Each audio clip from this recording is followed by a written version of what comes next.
اهلا بيك في فيديو جديد وحلقة جديدة من قناة صفارة البداية.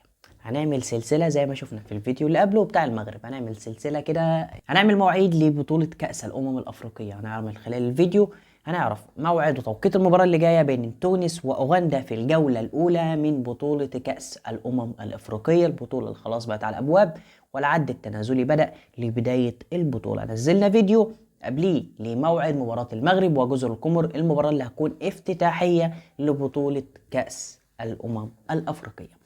بتوقعي ان البطولة دي المغرب منظمة بطولة هتكون عالمية، لان المغرب ما شاء الله ما شاء الله ما شاء الله المغرب عملت فوق المتوقع خلال السنتين او الثلاث سنين اللي فاتوا، اخدوا كل حاجة حرفيا. طبعا ما ننساش نقول مبروك للمنتخب المغربي على فوزه بكأس العرب. في الفيديو النهارده زي ما قلنا نعرف موعد وتوقيت المباراة والقنوات اللي هتكون ناقلة لأحداثها.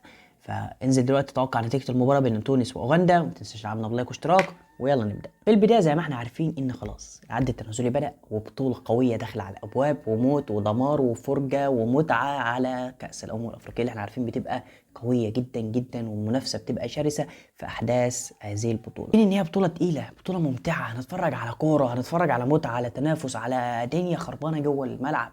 فاحنا بننزل دايما بعد اي ماتش تحليل لاحداث الماتش. فعندك المباراه اللي جايه بين تونس واوغندا دي هنكون بعديها موجودين معاك، فما تنساش تفعل جرسك واشتراكك علشان تكون موجود معايا دايما بعد الفيديو.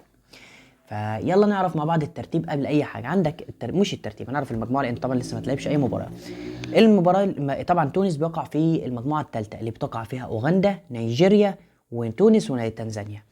تونس معاها منتخب قوي جدا وهو نيجيريا، منتخب تقيل جدا جدا جدا. فربنا يستر على المنتخب التونسي في المجموعه يعني لحد ما سهله. معاك منافس قوي زي نيجيريا، باذن الله تقدر تتخطاه وتكون متصدر مجموعتك وتتاهل بجانب المنتخبات التانية باذن الله. موعد التوقيت المباراه بقى موعدها هتكون يوم ايه؟ يوم الثلاث 23/12، تكون باذن الله الساعه 10 مساء ده بتوقيت مصر، باذن الله الساعه 8 مساء بتوقيت تونس والمغرب. فما تنساش دعمنا زي ما قلنا بلايكك واشتراكك وفعل الجرس عشان تكون موجود معايا دايما. هننزل فيديو بعد المباراه بانتهاء تحليل احداثها ونشوف اللي حصل والتشكيل والدنيا دي. فما تنساش دعمنا بلايك واشتراك وفعل الجرس عشان تكون موجود معايا دايما. سلام.